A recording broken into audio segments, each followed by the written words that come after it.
2021 지구의 날 기념 비대면 과학문화행사 지구야 같이 살자 1부에 이어서 2부 진행을 맡은 김혜경입니다. 2부 행사 또한 코로나19 예방을 위해서 사회적 거리두기 규정과 방역 지침을 준수하며 진행하고 있다는 점 우선적으로 안내드립니다.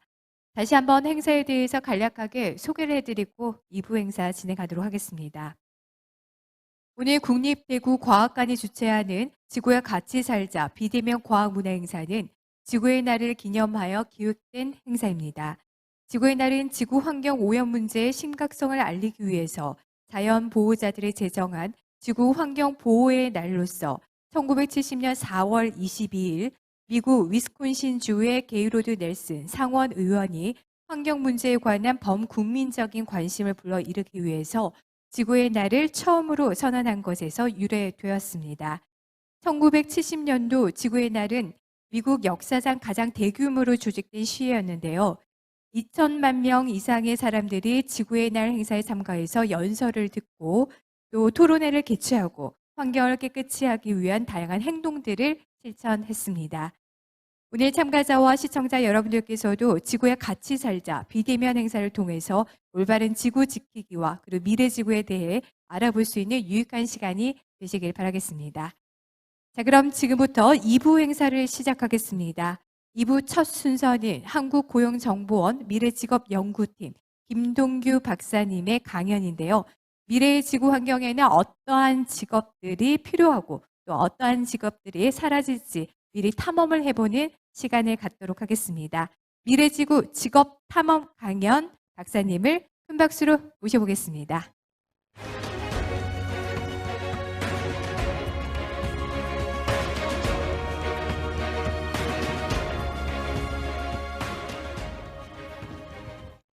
예, 안녕하십니까. 예, 여기 오늘 많이 모여 주셨나요? 예, 지금 화면에 나오지 않아서 얼마나 지금 오프라인에는 한 두 분 계시고요. 아, 그래 온라인으로도 지금 많이 모여 주셨습니다. 그죠? 혹시 이 중에서 중학생 있나요? 중학생 손 들어보세요. 중학생. 아, 중학생은 없는 것 같아요. 그죠? 아마 다 초등학교 저학년, 고학년인 것 같습니다. 예, 오늘 모여주셔서 정말 감사드리고요. 오늘은 1시간 동안 저하고 미래 직업에 어떤 직업들이 있는지, 여러분들이 이제 초등학교니까 한 10살, 11살, 12살쯤 되죠? 그죠? 예, 고개 끄덕끄덕. 예, 고개 끄덕끄덕. 예. 그러면 여러분들 이제 한 10년 정도, 그죠? 10년 후에는 이제 여러분들 부모님처럼 이제 직업을 갖게 될 거예요. 그죠? 그랬을 때 여러분들이 잘 선택할 수 있도록, 그죠? 여러분들이 잘 선택할 수 있도록 직업, 그다음에 어떤 분야로 갈지, 그거를 오늘 선생님하고 한번 얘기를 나누는 시간이 됐으면 좋겠습니다. 여러분이 지금 오늘 강의를 하겠지만, 여러분들이 마음속에 강의하는 중에, 제가 강의하는 중에 여러분들이 질문 있으면, 그리고 꼭 강의 내용이 아니더라도 여러분들이 평소에 궁금한 것들이 있으면은 그거를 꼭 여러분들이 거기 채팅창에다가 써주세요. 그래서 가능한 많은 시간을 할애를 해서 여러분들 질문에 응하는 시간을 좀 갖도록 하겠습니다. 예, 오늘은 1시간 동안이라서 시간이 많지는 않습니다. 그래서 오늘 진행은 여러분들의 직업 세계, 여러분들 직업 세계를 둘러싼 환경 변화가 어떤지, 그다음에 그런 환경 변화에 따라서 직업 세계가 어떻게 변해가는지 이걸 2부에서 말씀드리고, 마지막에 여러분들이 앞으로 사회에 나가게 되면 필요한 직업 역량, 능력, 어떤 능력이 필요한지 그런 거에 대해서 말씀을 드리도록 하겠습니다. 혹시 여러분들 가장 궁금한 게 뭐예요? 그럼 미래 직업? 미래 어떤 직업이 되게 유명할지, 돈 많이 벌지? 이런 게 궁금한 건가요? 그죠? 근데 더 중요한 거는 미래에 어떤 직업이 있는지, 어떻게 변해갈지 너무 빨리 변해요. 세상이 너무 빨리 변해서 특히 과학기술, 요즘에 혹시 4차 산업혁명 얘기 들어보셨어요? 예, 들어봤죠. 예. 4차 산업혁명 얘기 들어보실 텐데, 그 4차 산업혁명이라는 기술 발전으로, 기술 혁신으로 너무 세상이 빨리 변하고 직업 세계가 빨리 변해서 여러분들이 뭐 어떤 직업이 유망하다, 뭐 의사가 유망하다, 아니면 뭐 컴퓨터 프로그래머가 유망하다, 이렇게 단정적으로 얘기하기가 참 어려워지는 시대가 되고 있습니다. 그래서 더 중요한 거는 여러분들이 세상이 어떻게 변해가는지 그 원인들을 알게 돼요. 요인들을 알고 그 요인에 따라서 여러분들이 사고의 크기를 키우는 게 중요합니다. 그 요인들을 해서 여러분들이 항상 이런 현상이, 이런 요인이, 이런 현상이 발생하면 그걸로 어떻게 변해갈지, 그런 사고의 힘을 키우는 게 가장 중요합니다. 그래서 오늘은 선생님이 여러분들이 조금 세상이 변해가는, 직업 세계가 변해가는 그 원인들, 그리고 사고의 힘을, 생각의 힘을 키우는 그런 방향으로 조금 먼저 말씀을 드릴게요.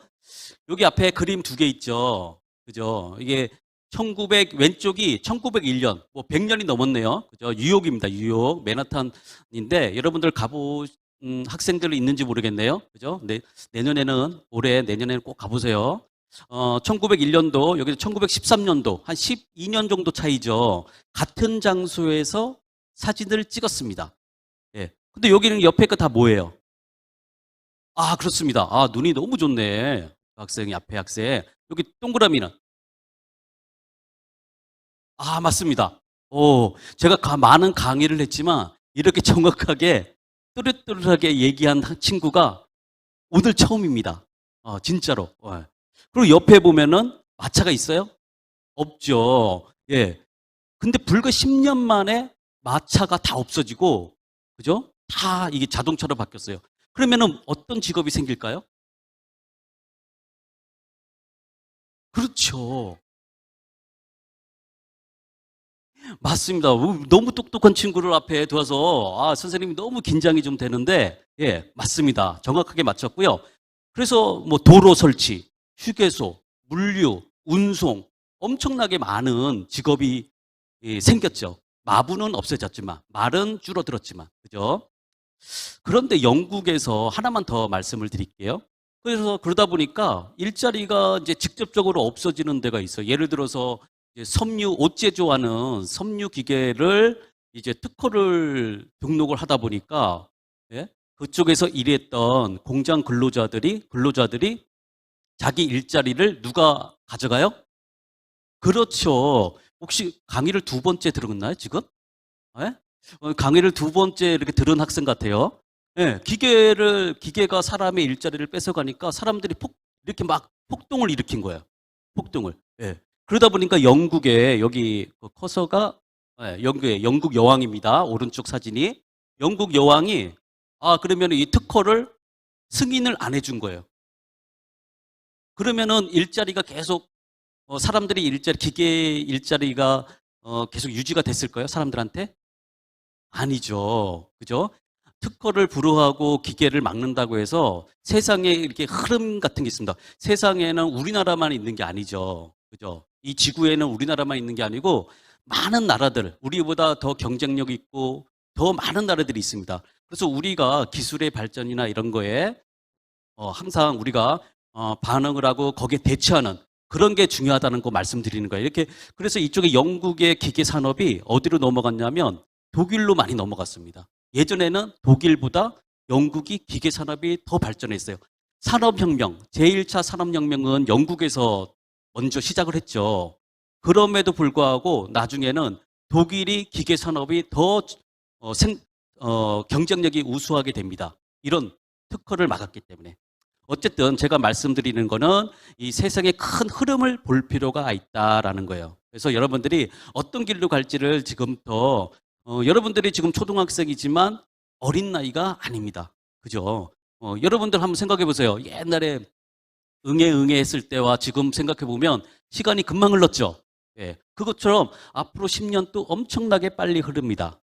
그래서 가장 중요한 요인들은 뭐냐면 여러분들이 이제 직업을 선택하고 진로를 선택하고 직장을 선택할 때 여러분들이 가장 중요한 그 흐름의 요인들은 뭐냐면 인구 구조의 변화입니다. 인구 구조의 변화, 그죠? 그다음에 기술 발전, 그다음에 글로벌화는 이제 아까도 오전 시간에도 이제 있었지만 뭐 환경 변화, 에너지 이런 것들입니다. 또 하나 더 볼까요? 인구 변화 이렇게 보세요. 여기 지금 오늘 제가 여기가 대구죠. 대구 여기에 빨간색 옆에 대구는 그래도 괜찮습니다. 그죠? 대도시니까. 예. 이 빨간색은 뭐냐면은 고령화가 되게 진행이 많이 됐다는 얘기입니다. 여기 보시면은 보통 이제 대도시, 서울, 경기, 여기 대구 같은 부산 이런 데는 고령화가 덜 돼 있지만 그 외의 지역은 고령화. 그럼 고령화가 많이 진행이 되면 어떤 직업이 가장 위기에 있을까요? 학교 선생님. 그죠? 그리고 학원의 강사. 예. 가르칠 학생이 없잖아요. 그죠? 가르칠 학생이 없죠.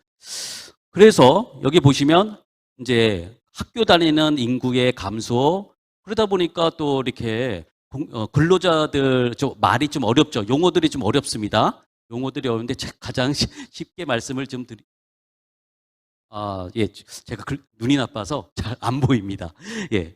어쨌든 근로자들도 이제 감소를 하죠. 그러다 보니까 고령화가 되고 나이도 많이 들어가고 그다음에 근로자들 줄어드니까 어떤 산업이 커지냐면은 의료, 바이오, 생명공학 이런 산업들, 그다음에 건강관리, 헬스케어 이런 쪽의 산업들이 이제 점점 더 커가는 거겠죠. 산업이 커간다는 얘기는 일자리도 늘어난다는 얘기입니다. 예. 그다음에 직업적으로는 예, 알겠습니다. 중간중간에 여러분들이 질문을 항상 주시기 바랍니다. 그러면 제가 거기다 답변을 드릴 테니까 여러분들. 그다음에 일자리라든가 직업의 변화도 이제 생깁니다. 의료 쪽, 복지 이런 쪽 일자리도 많이 생기겠죠.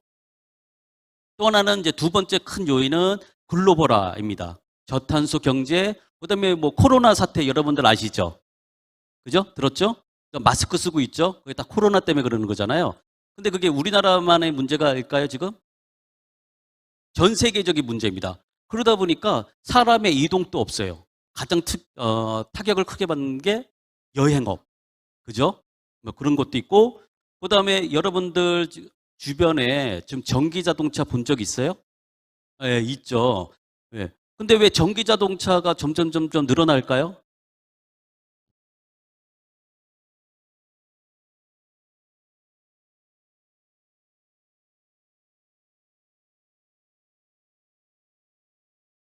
맞습니다. 너무 똑똑한 학생이고 대답을 100% 맞게 했습니다.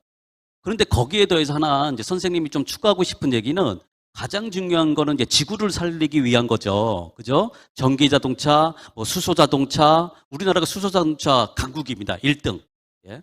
그런데 그런 수소 자동차, 전기 자동차라는 친환경 자동차가 점점 늘어나고 그런 이유는 지구를 살리기 위한 이유도 있지만 또 하나는 우리나라는 수출을 해서 먹고 사는 나라예요. 수출. 우리나라가 인구가 많지 않습니다. 중국처럼 많지 않죠. 미국처럼 많지 않죠. 그러면 우리나라는 자동차를 수출을 해야 되는데 미국이나 유럽이나 이런 데 수출을 해야 되는데 그 미국이나 유럽 같은 데에서는 친환경 자동차가 아니면 이제 수출을 못하게 합니다. 그래서 그게 우리나라만 해당되면 상관이 없는데 이 글로벌화의 역량이 우리가 친환경 자동차로 더 강하게 가는 이유가 됩니다. 알겠죠? 그래서 세상은 우리만 사는 게 아니다. 라는 거고요. 이제 가장 중요한 건 기술 발전이죠. 여러분들 아까 4차 산업혁명 정확하게 말씀을 하셨는데, 그죠? 예전에도 컴퓨터도 있고 인터넷 여러분들 쓰죠? 그죠? 여러분들 핸드폰 쓰죠? 핸드폰은 뭐로 움직여요? 인터넷으로 움직이죠? 컴퓨터와 인터넷? 그죠? 그런데 왜 지금 갑자기 왜 4차 산업혁명이라고 할까요? 가장 중요한 거는 여기 보이죠? 화면에 뭐 보입니까? 화면에 그죠? 지능화, 인공지능 많이 들어봤죠? 그다음 데이터 이런 것들이 기계를 더 똑똑하게 해줍니다. 옛날에 자동차에도 제조용 로봇이 있었어요. 로봇이 있었습니다. 여러분들 10년, 20년, 30년 전에도 로봇이 있었는데 지금의 로봇은 더 똑똑해졌어요. 그다음 자동차가 똑똑해지면 뭐가 될까요? 자동차에 인공지능을 넣고 데이터를 넣으면 그렇습니다. 여기는 초등학생이 아는 것 같은데? 지금 대학생을 여기다가 데려다 와서 혹시 이렇게 저를 이렇게 깜짝 놀래게 해주려고 이렇게 몰래카메라 같은 그런 느낌이 듭니다, 지금. 예, 맞습니다. 자동차가 더 똑똑해지면 자율주행차가 됩니다. 기계가 똑똑해지면 스마트 팩토리가 돼요. 그리고 병원이 점점 더 똑똑해지면 인공지능이나 데이터, 병원에도 데이터들이 엄청 많습니다. 그래서 이 4차 산업의 특징들이 있어요. 이거 지금 설명을 다 드리면 너무 시간이 많이 걸리겠는데 간단하게 설명을 드릴게요. 제가 아까 말씀드렸죠. 초지능은 로봇이 더 똑똑해지고 자동차가 더 똑똑해지는 이 기계들이 점점 똑똑해지는 겁니다. 그리고 여러분들 햄버거 먹으러 갈 때도 이제 좀 더 똑똑해진 기계를 통해서 여러분들 주문을 하죠. 그런 것들입니다. 그다음 초연결. 여러분들 자동차가 자율주행차가 움직이려면 자동차 하나만 연결돼서는 안 돼요. 자동차와 자동차끼리 서로 소통을 해야 됩니다. 다 연결되는 거예요. 여러분들 냉장고와 스마트폰 요즘에 연결돼서 그죠? 스마트폰으로 요즘에 주문하고 그러죠. 그런 기계들이 이제 사람과 기계와 기계들이 점점 연결됩니다. 이걸 초연결이라고 하는 거예요. 융합. 요즘에는 이제는 앞으로 여러분들 이제 대학생이 돼서 전공을 하게 될 텐데 여러분들 기계공학 알죠? 네. 기계공학 기술자라고 해서 컴퓨터를 모르거나 그러면 안 됩니다. 기계도 컴퓨터를 알아야 되고요. 디자인을 한다고 해서 기계를 모르거나 그러면 안 돼요. 기술을 알아야 됩니다. 여러분들 디자인, 그림 그리는 거 좋아하는 학생들 있죠? 예.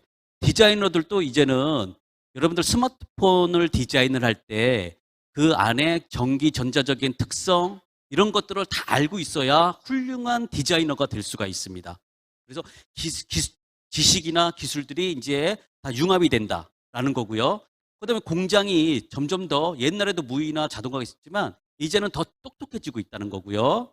그 다음에 여러분들 이제 맞춤형, 수요자 맞춤형으로 할 수가 있어요. 왜? 모든 데이터들을 인공지능이 분석할 수 있기 때문에 옛날에는 이제 자동차를 한 두 종류만 만들어서 사람들한테 이거 사. 100명한테 사라고 딱 했어요. 이제는 그게 아니고 100명한테 다 다른 자동차, 물론 조금씩 다르겠죠.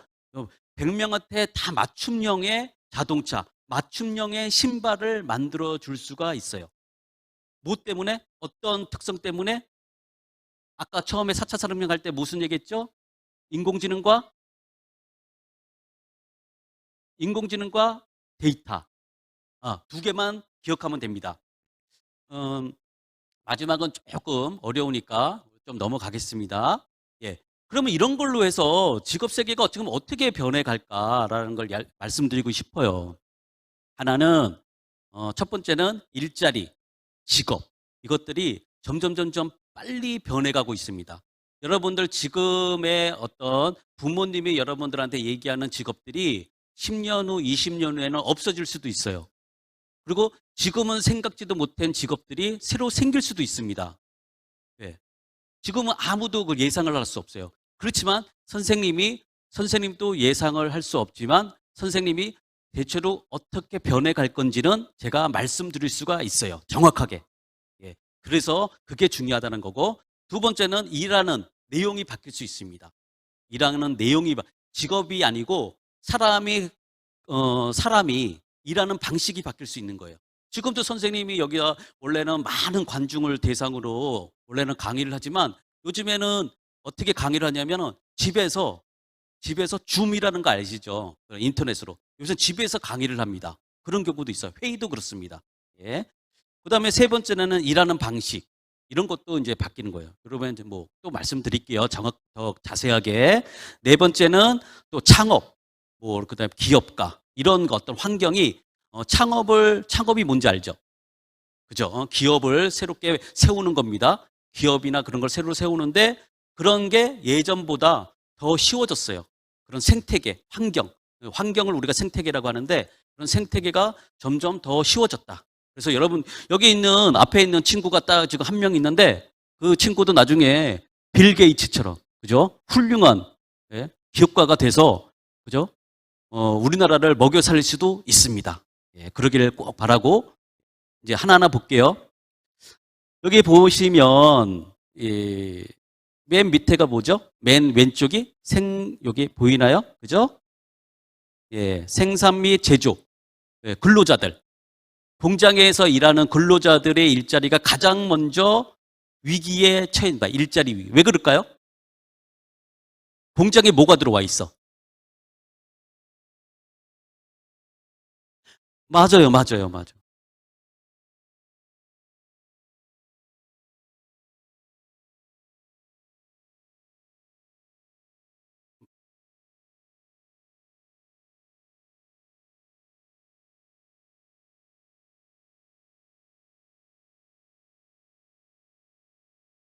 제가 강의를 너무 쉽게 하는 것 같습니다. 강의를 조금 더 이제 전문 용어를 써가면서 조금 더 난이도를 좀 높이도록 하겠습니다. 죄송합니다. 제가 너무 여기 대구 학생들을 너무 조금 어리게 본 것 같습니다. 미안합니다. 이거 오늘 죄송스러운 말씀을 미안하다는 말씀을 꼭 드리고 싶습니다. 조금 예, 예, 또 강의를 진행하도록 해서 맞습니다. 예, 지금 가장 중요한 게 스마트 팩토리가 점점 늘어나고 있어요. 정부에서, 국가에서 각 공장에 있는 기계나 이런 것들을 스마트 팩토리화 하고 있어요. 스마트 팩토리라는 건 거기에는 각 기계에다가 센서 아시죠? 센서도 부착하고, 산업 인터넷도 부착하고, 그래서 이 센서와 인터넷을 부착한다는 거는 기계와 기계가 서로 소통을 한다는 얘기고, 소통에 말을 하나요? 말을 하는 게 아니고 데이터로 주고받는 거죠. 데이터로. 인터넷을 통해서 데이터를 주고받아서 기계들이 점점 똑똑해지면 어떻게 됩니까? 더 효율적이 되는 거죠. 그죠? 더 빠른 시간에 정확하게 더 많은 제품을 만들 수가 있어요. 그것도 맞춤형으로, 개인 맞춤형으로, 소비자 맞춤형으로 만들 수 있다라는 거죠. 그러면은 근로자들의 역할이 점점 줄어들어요. 근데 반면에 그렇게 되면 일자리가 다 없어지나요? 전혀 그렇지 않죠. 제가 자동차 아까 말씀드렸죠. 마차와 자동차 말씀드렸죠. 그죠? 그러면은 거기서 더 일자리가 늘어나는 직업은 뭐냐면 기술자들, 엔지니어들, 그리고 연구 개발하는 사람들, 디자이너들. 왜냐하면 그 스마트 팩트리를 운영을 해야 되는 거죠. 그죠? 거기 있는 데이터들을 분석을 해야 되는 거죠. 그래야 그 공장이 더 잘 될 거 아니에요. 그죠? 예. 그래서 기준 기능공들, 생산 기능공들은 일자리가 줄지만 반면에 생산 품질 관리를 하는 엔지니어들, 기술 개발하는, 제품을 개발하는, 장비를 개발하는 기술자들, 연구원들, 이런 일자리는 점점 늘어난다라는 겁니다. 그 다음 창고에 있는 작업원들, 여기 보면은 조그맣게 잘 안 보일 거예요. 그죠? 안 보이지만 여기 다 로봇이에요. 조그만 로봇. 아마존의 키바라는 로봇입니다. 이것도 여러분들 유튜브에 선생님은 오늘 강의하는 거로 다 전달을 할 수가 없어요. 그래서 여러분들이 이런 것들을 키워드를 보시고 키바 로봇을 유튜브에 한번 쳐보세요. 쳐보시면 아주 재밌는 동영상들이 되게 많습니다. 여기서도 창고에서 일하는 작업원들이 많이 일자리를 줄었어요. 대신 이 창고의 시스템을 구축하거나 개발하는 그런 사람들은 전문가들은 일자리를 많이 늘어났죠. 반면에 요 계산원, 요즘에 편의점도 이제 무인화되고 있어요. 그 다음에 버스 기사도 이제 자율주행차가 되면 아직 택시나 뭐 이런 쪽까지는 이제 아직은 쉽지는 않지만 물론 여기 있는 학생들이 아마 10년, 20년 되는 아마 택시까지 그러니까 그 다음에 여러분들이 모는 그 자동차까지 다 완전히 자율주행차가 될 가능성이 크죠. 지금도 자율주행차가 돼 있지만 조금 낮은 수준입니다. 자율주행의 수준도 4단계가 있어요. 지금은 한 2단계 정도. 4단계는 여러분들이 눈 감고 자도 집에까지 모셔다 주는 그게 이제 4단계입니다. 그래서 이제 버스 기사 같은 경우는 벌써 유럽 같은 데는 벌써 일자리가 거기 바뀌고 있고 그다음에 미국에는 트럭 자율주행차가 움직이고 있어요. 대신 거기서 안전이나 이런 것 때문에 트럭이나 버스에도 여전히 사람이 있습니다. 있지만 직접적으로 운전을 하진 않아요. 근데 아직은 이제 그 시범 단계, 일부 상용화 단계고 이제 본격적으로 상용화 단계는 좀 시간이 두겠죠. 그렇지만 결국은 된다. 결국은 된다는 겁니다. 그러면 여러분들 여기 나는 그 장래희망이 버스 기사다. 그럼 되겠어요, 안 되겠어요? 그렇죠. 일자리 있는 게 그 일자리가 아예 없어. 아예 없습니다. 예. 그래서 여러분들이 기술 발전이 어떻게 가는지 이거를 여러분들이 잘 볼 필요가 있어요. 그 다음에 우리가 조금은 이제 중간 정도의 숙련 노동자들, 근로자들을 볼게요. 이제 여러분들이 숙련이란 말을 이해를 한 것 같아요. 하고 있는 것 같아요. 그죠? 예. 그래서 숙련도가 지식이나 기술 이런 것들이 조금 더 중간 정도의 수준이 있는 숙련 기술자들을 볼게요. 여러분들 금융사무원, 여러분들 여의도에는 금융 업체들이 기업들이 되게 많아요. 여러분들 서울 여의도 가봤어요? 가봤죠? 예. 그래요? 그럼 부모님 꼭 모시고 한번 가보세요. 예. 여의도에는 큰 금융 업체들이 많아요. 근데 거기도 금융기관에서 금융업체에서 사무직으로 일하는 사람들은 좀 일자리가 많이 줄어들고 있습니다. 왜 그럴까요?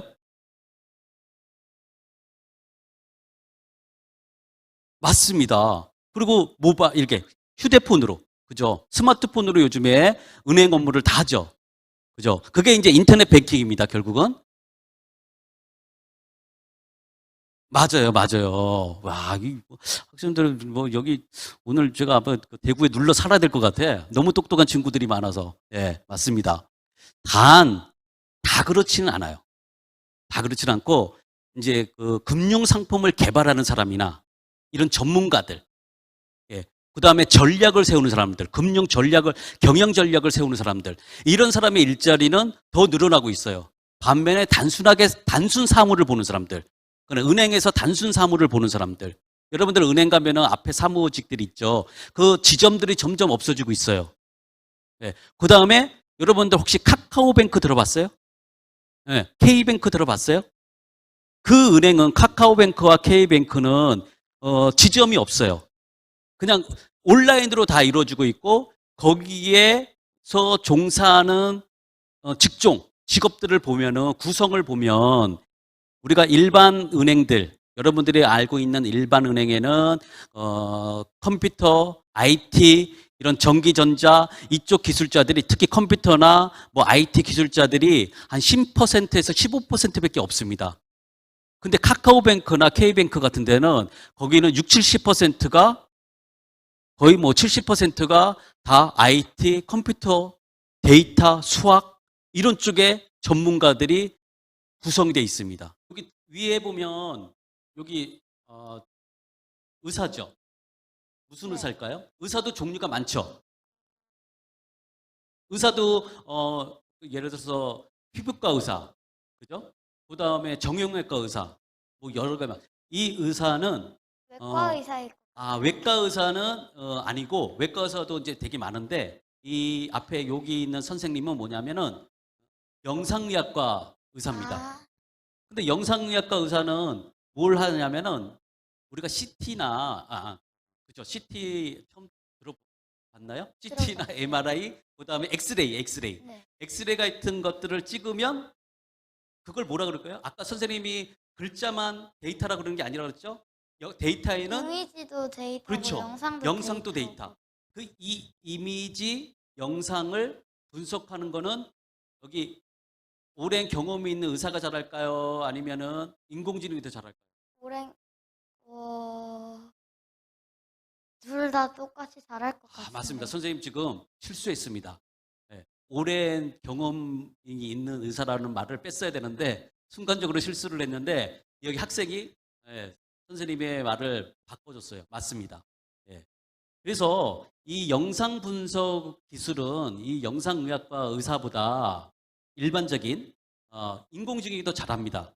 그런데 경험이 많은 의사는 그거를 갖고 환자하고 그러니까 인공지능이 분석한 그 결과물과 환자와 그 사이에서 본인의 오랜 경험을 갖고 이렇게 실제 최종 결정을 내려주고 설득을 해주는 역할을 합니다. 그 얘기는 뭐냐면 이 의사분이 영상의학과 의사가 여러분 영상의학과 의사가 인공지능을 더 잘 활용하는 사람이 훨씬 생산성이 높고 훌륭한 의사가 될 수 있다는 거죠. 그러면은 앞으로 의대 가려고 해도 공대 실력은 갖춰야겠네요. 네? 뭐라고요? 앞으로 그러면 의대 가려고 해도 공대 실력은 갖춰야겠네요. 내시 공대 실력? 네. 공대, 뭐 그렇게까지 갖출 필요는 없어요. 네. 공대 실력까지 갖출 필요는 없고, 아까 디자이너도 기술을 알아야 된다 그랬죠? 디자이너가 기술을 알아야 된다고 얘기를 했지만, 기술을, 공대 정도 실력의 기술을 알 필요는 없어요. 그 도구, 그 소프트웨어, 그런 거를 자기 업무에 잘 활용할 줄 알면 됩니다. 그게 가장 중요한 거예요. 의사로서 자질을 갖추고 거기에 인공지능을 잘 활용할 수 있는, 디자이너로서 그다음에 기술 이해를 할 수 있는 그 정도 수준이면 됩니다. 그다음 밑에 여기 밑에는 간호사 선생님이죠. 간호사죠. 그죠? 근데 잘 보시면은 여기 영상의학과 의사와 간호사가 있는데, 혹시 일자리로 측면, 일자리 숫자로만 봐서는 어떤 일자리가 좀 더 빨리 줄을까요? 줄을 수 간- 있을까요? 간호사. 간호사보다는 아까 인공지능은 뭘 잘한다고 그랬어요? 누구를 대체한다고 그럴 수 있어요? 여기 아, 영상의과 의사죠. 예, 그렇습니다. 그래서 이 얘기는 뭐냐면, 여러분들이 기계나 기술, 로봇, 인공지능 이런 것들이 자기의 일을, 이게 가장 지금 오늘 중요한 얘기입니다. 포인트입니다. 여러분들이 앞으로 어떤 직업을 가질지 다 생각을 하고 있죠. 그랬을 때 어떤 직업의 일자리가 줄어들 것인가, 아니면 유망할 것인가, 이런 거를 판단할 때는 단순히 기계가, 로봇이 내 일자리를, 그러니까 제조처럼, 그러니까 조립처럼 그런 일자리 외에도 자기의 일자리를, 자기의 업무를, 반복적인 업무를 누가 그거를 잘 할 수 있는지 그걸 볼 필요가 있습니다. 누가 잘해요? 인공지능, 로봇이 잘해요. 반복적인 거. 자기가 업무가 반복적인 업무인지 그렇지 않은지를 잘 판단할 필요가 있어요. 조금 다시 한번 설명드리면, 우리가 조립을 반복적인 업무죠. 네. 똑같은 거 계속 조립하는 거죠. 하루 종일. 그리고 또 뭐가 있을까요? 계산. 여러분들 톨게이트 이렇게 지나면 계산원들이 있죠. 그 사람은 계속 똑같은 일만 하죠. 네. 반복적으로 하죠. 그죠? 또 어떤 일이 있냐면은, 선생님. 네. 그러면은 하이패스 같은 경우도 이제 인공지능을 이용한 건가요? 하이패스는 인공지능보다는 IoT 기술을 이용합니다. 사물 인터넷. 그다음에 센서. 예, 이런 기술들을 이용할 수 있습니다. 그리고 물론 그 분석은 인공지능으로 분석을 할 수가 있습니다. 근데 직접적인 거는 이제 IoT나 센서. IoT와 센서는 이제 같은, 그다음에 클라우드 컴퓨팅도 있는데 그 설명은 나중에 시간 되면 하도록 할게요. 어쨌든 그 하는 일, 여기 또 볼까요? 왜 위에 보시면 이제 법률 사무, 아까 이제 그 기본적인 어떤 보고서를 써준다 그랬죠. 법률 사무를 뭐 한다 그랬죠? 문항을 조사를 하고 판례를 조사한다 그랬죠. 그냥 단순 조사를 해요. 근데 그 많은 수많은 판례와 수많은 법률 문항은 뭐예요? 그것도 데이터. 이미지와 동일하게 데이터. 데이터죠. 데이터는 누가 잘해요? 데이터는 인공지능이 기억을 잘하죠. 그렇죠. 맞습니다. 데이터 분석은 사람보다, 수많은 데이터의 분석은 사람보다 인공지능이 더 잘해요. 예. 그래서 여기도 기술 대체가 가능성이 중간 정도 수준, 가능성이 있다는 겁니다. 반면에 아까 제가 말씀드렸죠. 연구개발, 경영기획, 생산 품질 관리, 공정 설계, 이런 엔지니어들, 기술자들, 그다음에 법률 자문, 변호사, 그다음에 의료 쪽, 그다음에 간호사를 포함해서 사람을 대해야 되는 그런 직업들, 그다음에 상담, 교육, 디자인, 이런 직업들, 뭐 이런 직업들은 기계로, 인공지능이 대체하기 어렵다. 왜? 하는 업무가 반복적이지 않기. 그렇죠. 맞습니다. 반복적이지 않다라는 거죠. 볼까요? 그럼 미래의 유망 직업은 뭘까요? 여기 써 있죠? 한번 읽어볼까요? 소프트웨어 개발자, 모바일 앱 개발자. 맞습니다. 지금 소프트웨어 개발자도 되게 이제 전문화, 세분화되고 있습니다. 그렇지만 기본적인 거는 소프트웨어 개발. 예, 소프트웨어 개발이고요. 그다음에 여기 VR이 뭐예요? VR 가상현실. 맞아. AR은 AR은 증강현실. 증강. 네, 맞습니다.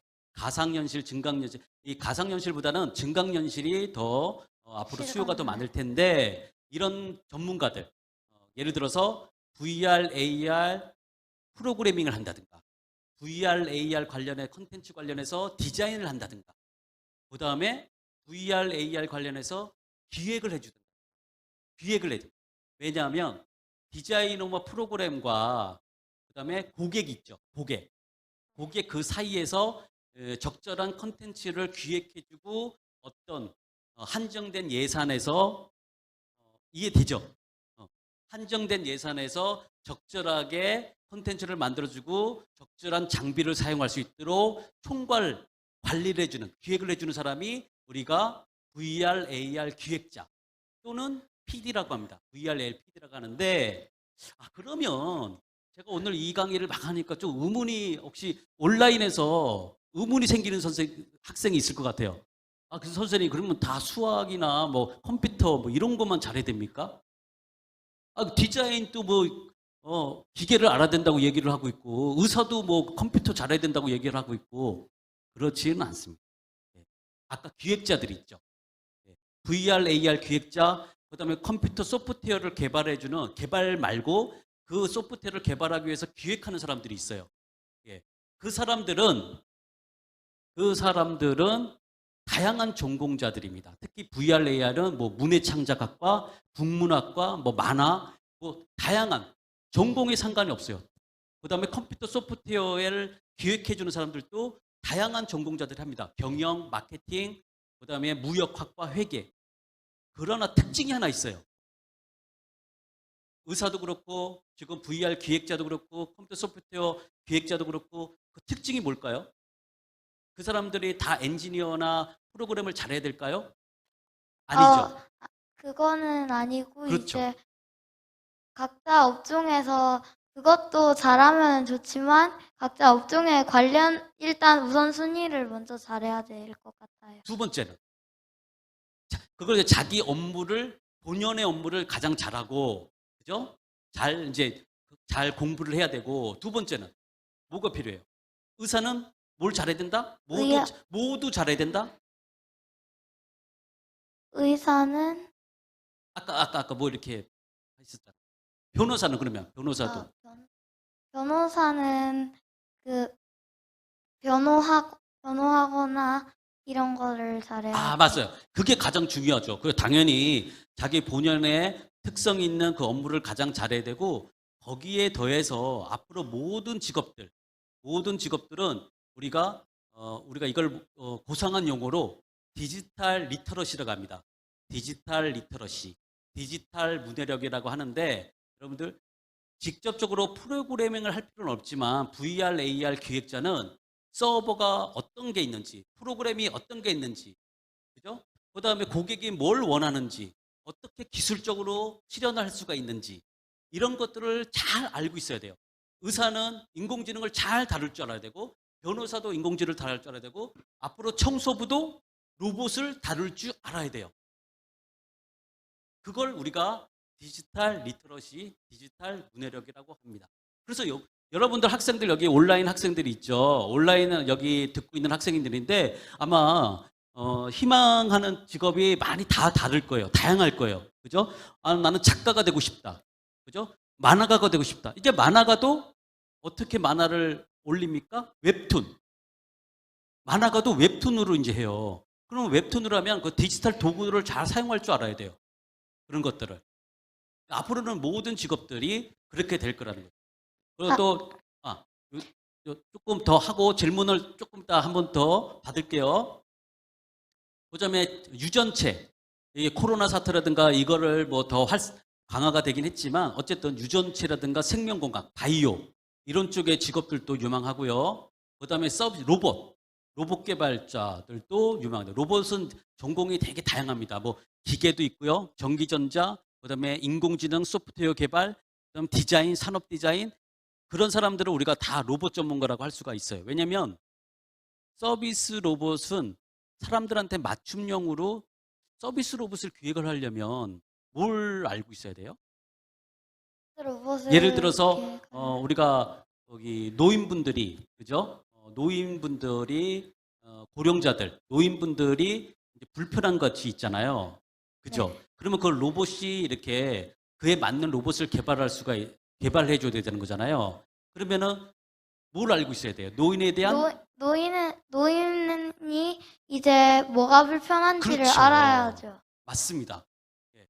그렇게 그러니까 내가 기계공학 기술자라고 해도 이 사람에 대한 이해가 우선이 돼야 된다는 겁니다. 사람이 뭘 필요하는지 그게 우선이 돼야 훌륭한 로봇 공학 기술자가 될 수 있습니다.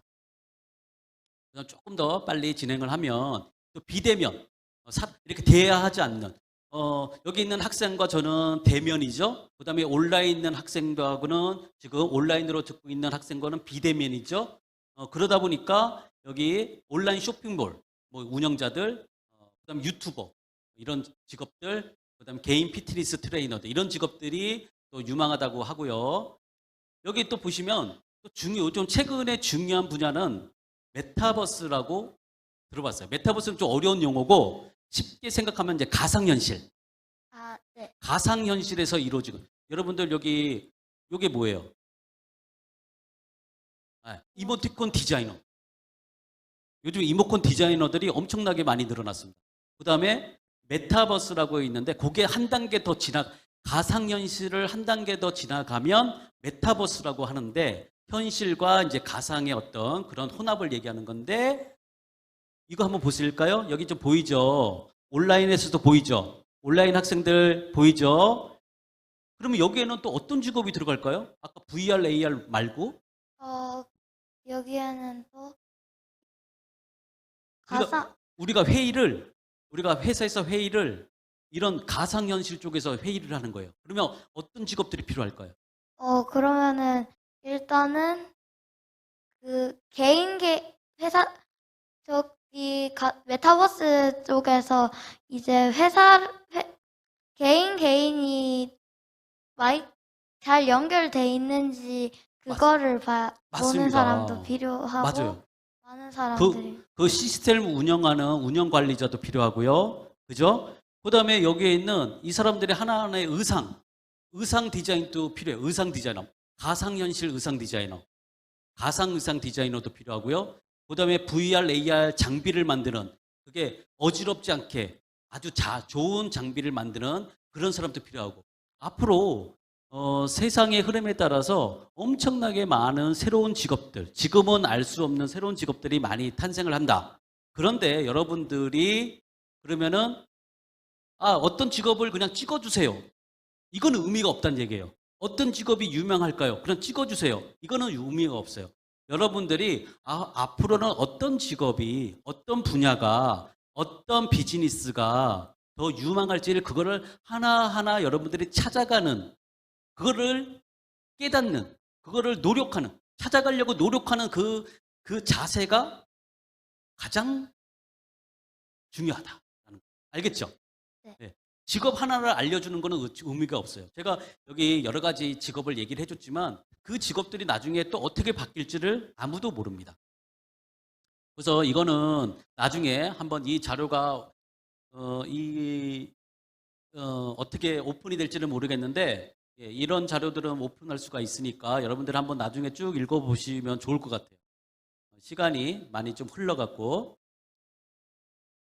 여기서 이것도 여기 미국의 이제 직업별 노동 수용 조사인데 일자리 수요 조사인데 여러분들이 지금 초등학생 대상이긴 하지만 여러분들 대구 초등학생들이 너무 똑똑하니까 이것도 그냥 원래 넘어가려고 했는데 그냥 한번 다 얘기를 해볼게요. 그죠?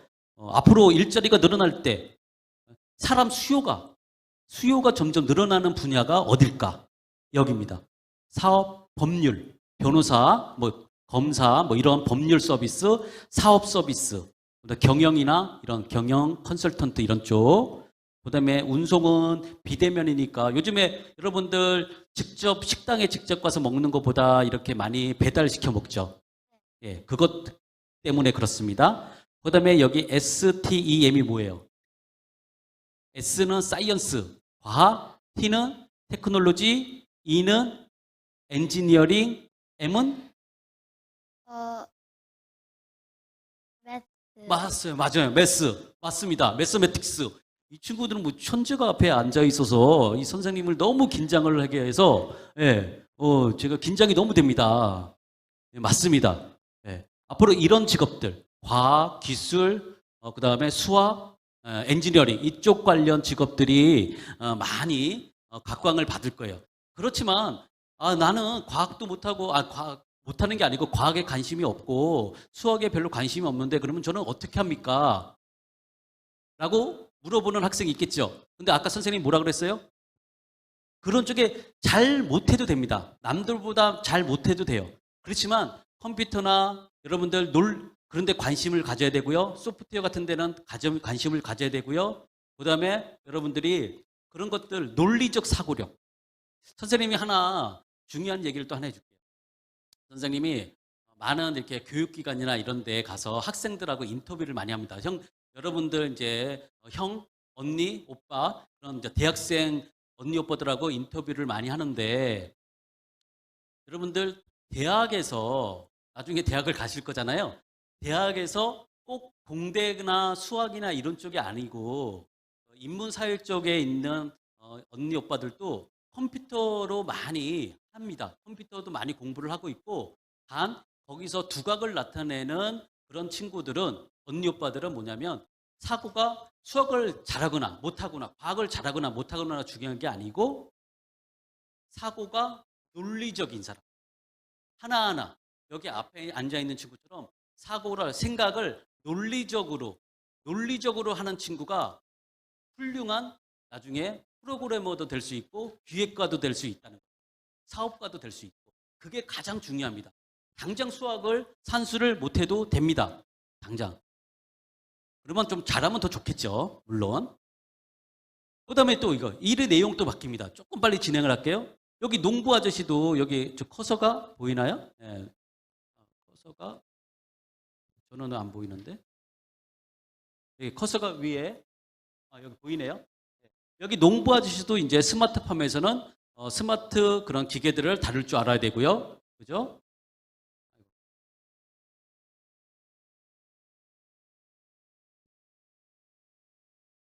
그 다음에 일하는 수준도 이제 많이 달라지는. 여기 아까 오른쪽에 보시면 여기 이 의사 선생님이 있는데 인공지능을 다룰 줄 아는 의사 선생님과 아닌 의사 선생님의 이제 직능 수준, 그 다음에 사회적 대우, 그 다음에 월급, 돈도, 그죠? 보수도 이제 점점 양극화로 수준이 나눠질 거라는 거죠. 또 일하는 방식도 바뀝니다. 여러분들, 선생님 요즘에 집에서 일을 많이 합니다. 그리고 여기 있는 아저씨는, 여기 있는 사람은 뭐냐면은, 구글에 다니는 사람인데, 그죠? 구글 알죠? 구글. 구글에 다니는데 하와이에서 일을 합니다. 그냥 휴양지에서. 그게 뭐 때문에 가능해졌어요? 인터넷. 그죠? 네.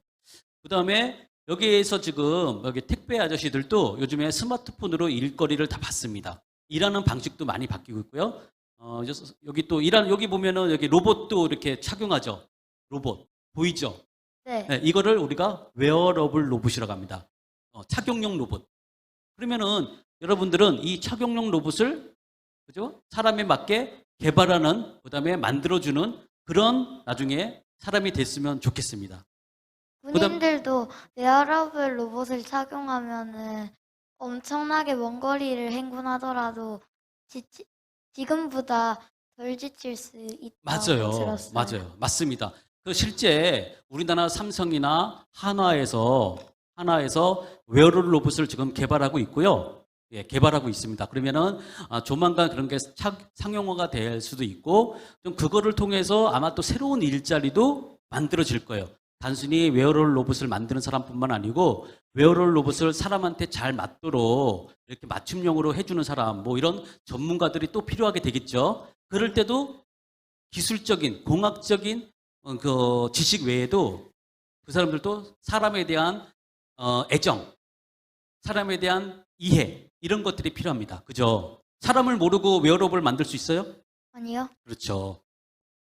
또 하나는 앞으로 여러분들 창업하는 게 점점 더 쉬워지고 있어요. 여러분들 다 회사에 취업할 필요는 없어요. 여러분들이 창업의 기업가 정신, 창업가 정신이 좀 남다른 학생들 같은 경우는 창업하기가 본인이 당장 돈이 없어도 여러분들 아이디어, 그다음에 용기, 도전 정신 이런 게 있으면 여러분들 창업이 가능합니다. 창업을 하면 여러분들이 빌 게이트처럼 여러분들 엄청난 기업을 일궈서 여러분들이 엄청난 여러분들 친구들을 다 고용을 해서 채용을 해서 일자리를 만들어 줄 수가 있어요. 돈도 많이 벌고 여러분들 친구들도 일자리도 주고 그런 사람이 됐으면 좋겠습니다. 취업하지 말고 창업을 꼭 했으면 좋겠고요. 마지막으로 이제 이걸 말씀해요. 요거는 우리가 세계 경제 포럼이라는 우리가 세계 경제 포럼이라는 WEF라는 세계 경제 포럼이라는 위원회 같은 게 있어요. 거기서 매년 보고서가 나옵니다. 보고서가 나오는데 여러분들 네이버나 이런 데에 특정 포털을 얘기하면 안 되는 거죠. 이거는 편집을 해 주십시오. 예. 어쨌든 포털을 보면은 여러분들 포털에다가 그다음에 세계 경제 포럼 아니면 WEF라는 거 치면은 거기 안에 웹사이트 들어가면은 많은 보고서들이 있어요. 그런 것들을 선생님이 여기다가 번역을 해 놓은 겁니다. 그럼 이거 볼까요? 앞으로 중요해지는 능력들, 분석력, 적극적 학습 능력 뭐 이런 것들이 있죠. 예. 반면에 뭐 손재주나 뭐 이런 것들은 좀 덜해지고요. 이거를 선생님이 짧게 그룹핑을 좀 했어요. 보기 좋게 보니까 아까 말씀드렸죠. 디지털 문해력, 기술에 대한 이해, 그다음 기술에 대한 활용, 소프트웨어에 대한 활용, 그다음에 여러분들 법적인 거나 윤리적인, 그죠? 아무리 기술이 좋고 그래도 나쁜 일을 하면 안 되겠죠. 그걸 활용을 해서. 그럼 큰일 나겠죠. 아까 자율주행차처럼 그냥 나쁜 마음을 먹고 자율주행차를 어디다가 푹 하면 되겠어요? 안 돼요. 그렇죠. 그래서 윤리적인 마음도 가져야 됩니다. 아주 중요한 덕목입니다. 우리를 그거를 디지털 문해력이라고 한다라는 겁니다. 꼭 프로그래밍을 할 필요는 없어요. 코딩을 잘할 필요는 없어요. 물론 코딩을 잘하거나 프로그래밍을 잘하는 사람도 필요하지만 모든 사람이 다 그럴 필요는 없어요. 다만 프로그래밍이나 코딩이나 기술이나 기계나 이런 거에 대해서 잘 이해를 하고 이해를 하려고 노력을 할 필요가 있다라는 겁니다. 그거는 반드시 그렇게 해야 된다. 또 볼까요? 여기 보면 제가 여기 학생들이 원래 이걸 또 스킵 넘어가려고 했지만 대구 우리 학생들이 너무 똑똑해서 이것도 설명을 하고 넘어가겠습니다. 여기 보시면 디지털 영어로 보이죠? 다 이해되죠? 그거 볼까요? 여기 있는 아저씨는 여기 있는 화분을 만드는데 화분에 맨날 물을 줘야 되죠. 그러니까 화분에 있는 꽃을 자주 죽이죠. 그럼 이거를 여기다가 이제 그 센서나 이런 걸 넣어갖고 이 화분에다가 센서를 도입을 해갖고 여기다가 정기적으로 물을 주는 거예요. 자동으로. 그리고 이 화분이 또 어떤 화분이 있냐면은 햇빛을 쫓아다녀서 화분이 움직여요. 바퀴를 달아서. 네. 이런 것들. 그래서 결국은 사람이 어떻게 사는지, 사람이 어떻게 생각하는지를 잘 이해를 할 수 있으면 이런 것들 갖고 좋은 제품, 창의력 있게 좋은 제품을 만들어서 창업도 할 수 있다는 거죠. 그다음에 요즘에 이제 이 일이 점점 여러분들 놀이로 바뀌고 있습니다. 여러분들 유튜버 알죠? 유튜버에서 일하는 사람들은 돈 많이 버는 사람도 있고 돈 진짜 못 버는 사람도 있어요. 여러분 유튜버 다 좋은 게 아닙니다. 절대. 네. 저도 유튜브 활동하고 있는데 아직 한 푼도 못 그래요. 벌었어요. 맞아요. 그래서 사람들이 다 유튜버가 좋으니까 다 유튜버가 되겠다 그러면 큰일 납니다. 거기서 1%도 100명이면 1명도 성공하기 어려워요. 여러분들. 그리고 그거는 유튜버 같은 경우는 물론 아주 성공하는 사람도 있지만 일시적으로 이제 성공하는 사람들도 많이 있습니다. 그래서 여러분들은 먼 미래 여러분들 경험과 그런 노력이 계속 쌓여가는 그런 직업들, 그런 일시적으로 돈 많이 벌고 일시적으로 유명해지는 그런 것보다는 여러분들이 나이가 들면 들수록 점점 여러분들 경험으로 여러분들이 직업을 더 잘할 수 있는 그런 그런 직업을 여러분들이 찾았으면 좋겠어요. 그다음에 또 여러분들 이제는 슈퍼맨이 다 하는 시대는 지났습니다. 여기 보죠. 요즘에 여기 그죠? 많은 여기 슈퍼맨하고 또 누구죠 여기? 캡틴 그렇죠. 예, 아메리카랑 맞습니다. 토르랑 아이언맨이랑 그렇죠. 토르하고 이렇게 다 협업하는 그런 시대는 왜 그러냐면 여러분들 스마트폰 하나 만들어도 스마트폰 하나 만들어도 모든 기술자들이 다 같이 회의를 합니다. 모든 전문가들이 회의를 합니다. 저희 회사에도, 우리 회사에서도 어떤 프로젝트가 있을 때 경영, 그다음에 사회학, 그다음에 IT 하시는 분들 모든 사람들이 모여서 TF로 그 팀을 이루어서 일을 합니다. 그러면 여러분들이 그 다른 사람, 예를 들어서 내가 사회 쪽에 이제 사회학이나 인문 쪽의 전문가예요. 그러면 공대나 이런 쪽에 하는 사람들의 사고나 용어나 이런 거를 이해할 수 있어야 돼요. 만약 이해를 못하면 저 사람은 왜 딴 얘기하지? 왜 저 사람은 이런 식으로 일을 하지? 그러면 안 됩니다. 왜? 왜냐하면 전공이 다르고 그죠? 하는 일이 다르기 때문에 하는 행동이나 자세나 태도나 기술적 용어나 그런 것들이 다 다를 수가 있고 이해를 못할 수 있어요. 그거를 이해하려고 노력하는 협력 역량이 필요하다는 거죠. 그다음에 공감하고 소통하는 역량 계속 말씀드렸죠. 그다음에 또 가장 중요한 얘기입니다.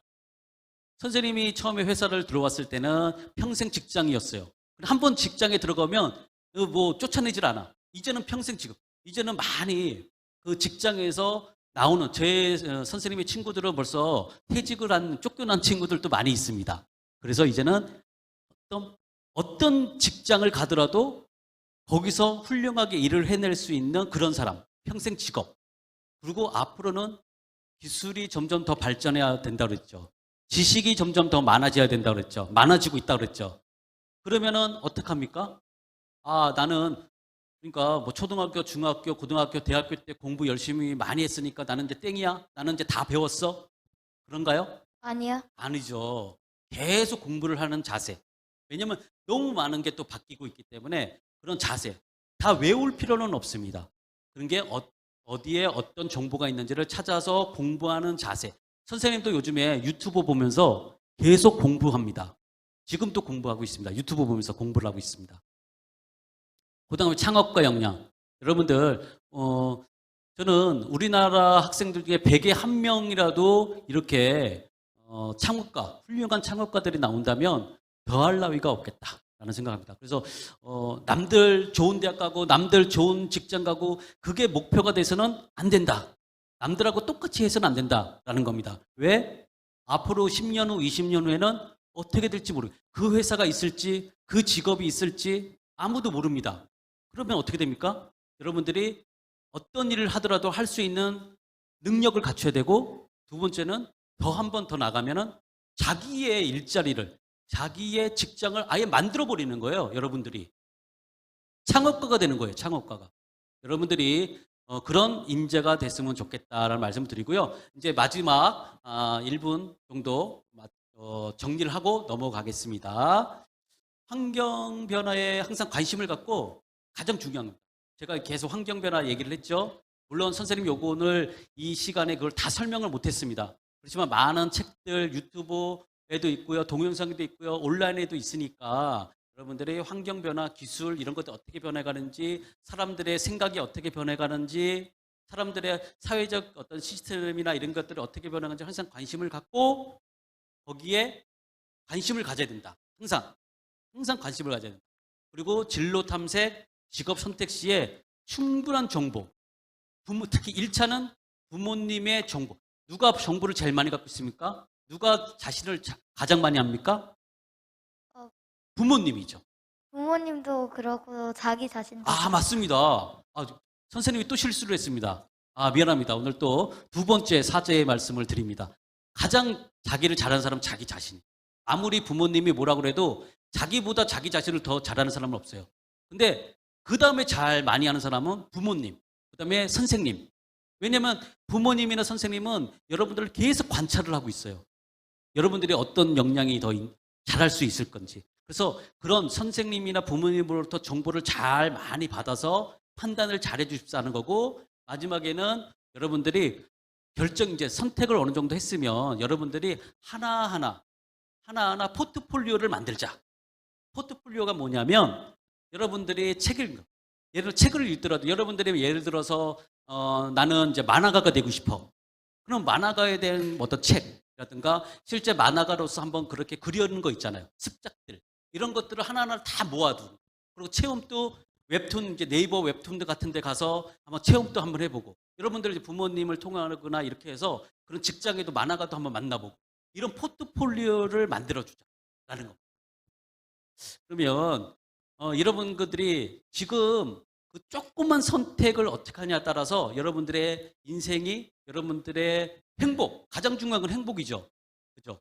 가장 중요한 건 여러분들이 행복한 삶을 사는 건데 그러면 그 1%의 그 조그만 차이가 여러분들 선택을 어떻게 하냐에 따라서 여러분들은 이제 행복한 인생을 살거나 아니면 불행한 인생을 살거나 이렇게 크게 갈린다라는 겁니다. 그래서 여러분들이 오늘 선생님 강의를 좀 듣고 그런 걸 생각을 좀 잘 해줬으면 좋겠다는 말씀을 드리고 이상 강의를 마치고 그 다음에 우리 혹시 질문이 많이 들어와 있나요? 어떤 질문이든 상관없으니까 질문을 많이 주세요. 박사님 수고 많으셨습니다. 강연 정말 재미있게 잘 들었는데요. 우리 친구들도 재미있게 잘 들었을 거라는 생각이 듭니다. 지금부터는 이제 온 오프라인 참가자분들의 질의응답 시간을 가져보도록 하겠습니다. 자, 먼저 오프라인과 그리고 줌 참가자분들의 질의응답을 진행하는 동안 유튜브에 계신 참가자분들께서는 채팅창에 궁금하신 점을 올려주시면 유 박사님께서 질의를 진행하도록 하겠습니다. 자, 오프라인과 줌 프로그램에 접속하신 참가자분들, 질문하신 분들은 손을 들어보시면 좋을 것 같은데요. 자, 화면 한번 비춰주시죠. 자, 여러분 잘 들었나요? 네, 손 한번 흔들어 주세요. 잘 들었다면. 네. 자, 그러면은 특별히 내가 질문이 있다라는 거 궁금한 점이 있으신 분은 지금 손을 딱 들어주시면 돼요. 자, 이영애 어린이. 네, 우리 이영애 학생. 자, 우리 박사님 또 제 옆으로 한번 모실까요? 자, 자기소개 한번 하고 질문을 해주실까요? 질문 없는데. 뭐 직업에 대해서 물어봐도 돼요. 특정 직업에 대해서. 뭐 궁금한 직업 없어요? 프로그래머는 어떤 일 해요? 프로그래머는 프로그램을 만들 컴퓨터 소프트웨어 있죠. 여러분들 혹시 그 노트북 할 때 거기 아래 한글이라든가 뭐 이런 것들 하죠. 그다음에 여러분들 게임 하죠. 게임할 때도 프로그래머리 들어갑니다. 물론 우리가 그걸 응용 소프트웨어 개발자라고도 하고 그러는데 프로그램도 종류가 되게 많습니다. 그러니까 컴퓨터 자체를 이렇게 움직이게 하는 시스템 소프트웨어가 있고 게임이나 아래 한글 같은 이런 워드 같은 그런 프로그램을 만드는 응용 프로그래머가 있는데 거기 있는 프로그램들이 그 작동이 될 수 있도록 그죠? 우리가 생각한 어떤 프로그램 목표를 갖고 있잖아요. 그거를 목표로 하는 그런 작품, 뭐라 그래야 되죠? 어쨌든 그런 프로그램이 만들어질 수 있도록 하나하나 코딩을 합니다. 이렇게. 코딩이란 말이 좀 어렵나요? 예. 이해가 좀 되는지 모르겠네요. 실제로 프로그래머는 이런 소프트웨어를 개발하는 사람이다. 라고 이해하면 될 것 같아요. 네. 자, 계속해서 화면 한번 띄워주시죠. 네, 접속자분들. 자, 오랜 시간, 1시간 넘는 강연을 함께 들어주었습니다. 자, 질문 있는 사람 다시 한번 손 한번 들어주시면 되는데요. 본인이 가지고 있는, 자기가 생각하는 장래 희망을 또 여쭤보셔도 괜찮을 듯 해요.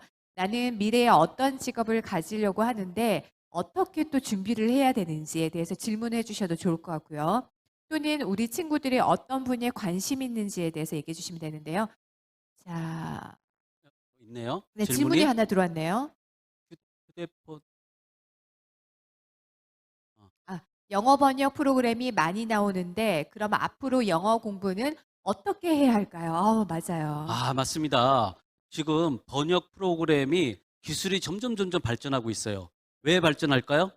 인공지능과 데이터가 점점 많이 쌓이면서 인공지능 기술이 점점 많이 쌓이면서 그다음에 음성 인식 기술이 많이 쌓이면서 점점 번역 프로그램들이 똑똑해지고 있습니다. 예. 그러면은 그 번역 프로그램으로 우리가 다 번역할 수 있고 통역할 수 있을까요? 안 그렇습니다. 왜 그럴까요? 데이터가 부족하거나 아니면은 이제 마- 인공지능이 사람의 언어를 다 못 알아들을 수도 있으니까. 맞습니다. 제가 이제 두 번째 얘기하고 싶은 거를 이 앞에 있는 학생이 대답을 해줬어요. 맞아요. 왜냐하면 사람의 언어는 사람의 문화, 그 사회의 특성과 연결되어 있습니다. 그래서 미국에 있는 그 사람의 언어나 그런 것들이 계속 바뀌고 있어요. 그리고 여러분들 언어 쓰는 지금 학생들이 쓰는 언어와 어른들이 쓰는 언어들이 단어들이 틀린 경우가 많이 있습니다. 그게 너무 빨리 변하고 있어요. 근데 그거는 데이터들이 있어야 그거를 번역할 수가 있는데 그 데이터라는 거는 계속 늦게 따라올 수밖에 없어요. 결국은 그래서 번역이나 통역사는 앞으로도 계속 있을 겁니다. 그래서 여러분들이 번역이나 통역가가 되고 싶은 사람들이 있죠. 그죠? 그런 학생들은 여러분들 어설픈 통역가, 번역가가 되면 안 됩니다. 진짜 제대로 그 문화를 이해하고 제대로 언어를 이해하고 그 사회, 미국 사람들의 생각을 이해하는 그런 정도의 번역가, 통역가가 돼야 훌륭한 번역가, 통역가가 되는 겁니다. 왜? 그 밑에 있는 그냥 기초적인 번역, 통역은 누가 잘합니까? 인공지능이 아. 더 잘하는 거예요. 네, 인공지능을 넘어서서 그 문화와 생각을 읽을 수 있는 번역가가 돼야 된다라는 말씀을 해주셨고요. 자, 또 접속자분들 중에서 우리 질문이 있는 사람, 본인이 가지고 싶은 직업이 있을 거 아니에요. 아니면은 그 직업에 관심을 갖고 있으면 어떻게 해야 되는지에 대해서도 질문해도 좋을 것 같고요. 우리 고민이 있는 학생 없어요? 고민이 있는 학생, 고민. 행복한 친구들이에요. 고민이 없는 건. 자, 그러면은 유튜브에서는 어떤 댓글은 또 없나요? 한번 확인해 주시게요. 네. 저희 오프라인으로 함께하는 우리 친구가 한 명 있는데요. 친구의 똑똑한 친구 우리 질문 한번 받아보도록 하겠습니다. 자, 우선 자기소개 한번 해볼까요? 우리 그 동생인가요? 네. 동생 질문 있지 않아요? 동생이 한번 질문합시다. 예, 그래. 여기 오빠는 질문을 많이 했으니까 동생. 예. 자, 자기소개하고 질문합니다.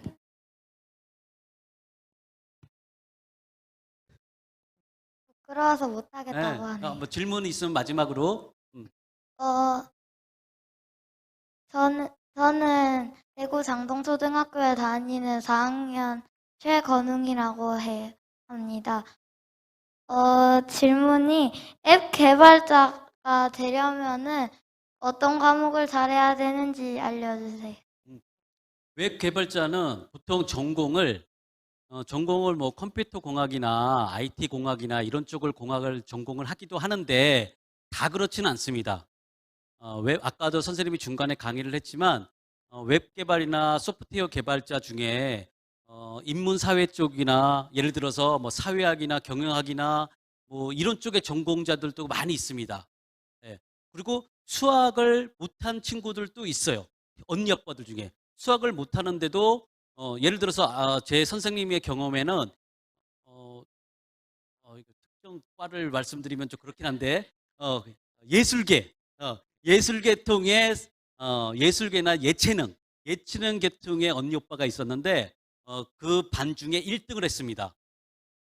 소프트웨어 IT 개발과 들어가서 1등 주급훈련기관에서 1등을 했어요. 네. 그런데 특징이 있습니다. 일단은 인내력이 있고 인내력.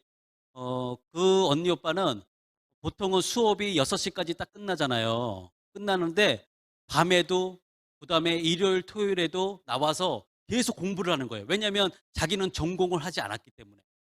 그다음에 두 번째 특징이 있어요. 사고가 되게 논리적으로 사고를 해요. 단계적으로.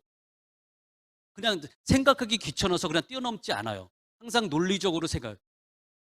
원인을 생각하고 그다음에 결과를 생각하는. 수학을 잘하면 더 좋죠. 당연히 잘하면 좋고 과학도 잘하면 좋지만 꼭 그게 다가 아니다라는 겁니다. 그래서 웹 개발자가 되는 거는 일단은 뭐 가능하면 컴퓨터 공학이나 뭐 IT 공학 이런 쪽의 전공자가 좋지만 꼭 그쪽이 아니더라도 웹 개발을 할 수가 있다. 라는 겁니다. 네, 똑똑한 친구가 될 것 같아요. 자, 우리 줌 접속자분들 다시 한번 보실까요? 자, 친구들 궁금한 거 있으면 손 들어주시면 돼요. 자, 궁금한 게 없으면 없다라고 이렇게 표시해 주셔도 돼요. 궁금한 게 없나요? 네. 오늘 강연은 어땠는지 모르겠습니다. 정말 재미있었을 거라는 생각이 들고요. 저도 재밌게 봤고요. 그리고 오프라인으로도 함께 해주신 여러분들께서 또 잘 응답을 해주셔가지고 재밌는 강의가 되었던 것 같습니다. 자, 여기서 질의응답 시간을 좀 마무리할까 하는데 괜찮을까요, 박사님? 예, 예. 마지막으로 우리 박사님께서 아이들을 위해서 한 말씀 좀 해주시죠. 어쨌든 여기 참여해 준 학생들 너무 감사드리고 여러분들 여기 참여해 줬다는 것만 해도 여러분들은 이제 좀 경쟁은 그렇지만 어쨌든 자세가 돼 있고 여러분들이 벌써 한 발자국 뛴 사람이들이다. 여기 이제 그 프로그램에 참여해 줬던 것만 해도 그것도 이제 여러분들이 자기에 있는 그 가까운 데만 여러분들이 관심을 갖지 말고 좀 멀리 세상 좀 멀리 전반적으로 좀 관심을 갖는 그런 어린이가 됐으면 좋겠다라는 말씀을 드립니다. 감사합니다. 멋진 말씀 감사합니다. 박사님 고생 많으셨습니다. 큰 박수 부탁드리겠습니다. 고맙습니다. 네, 감사합니다. 자, 이렇게 해서 오늘 1부, 2부로 나누어서 여러분들 함께 했습니다. 자, 이제 마무리를 해야 되는데요. 이상으로 2021 지구의 날 기념 비대면 과학문화행사 지구야 같이 살자를 모두 마치도록 하겠습니다. 국립대구과학관에서는 앞으로도 다양한 비대면 과학문화행사 개최를 통해서 코로나19로 인해 축소된 과학문화 체험 기회를 많은 분들에게 확대 제공할 수 있도록 앞장서 노력하도록 하겠습니다. 끝까지 오늘 바쁘신 와중에도 끝까지 함께해 주신 여러분들께 진심으로 감사를 드리고요. 지금까지 진행의 김애경이었습니다. 감사합니다.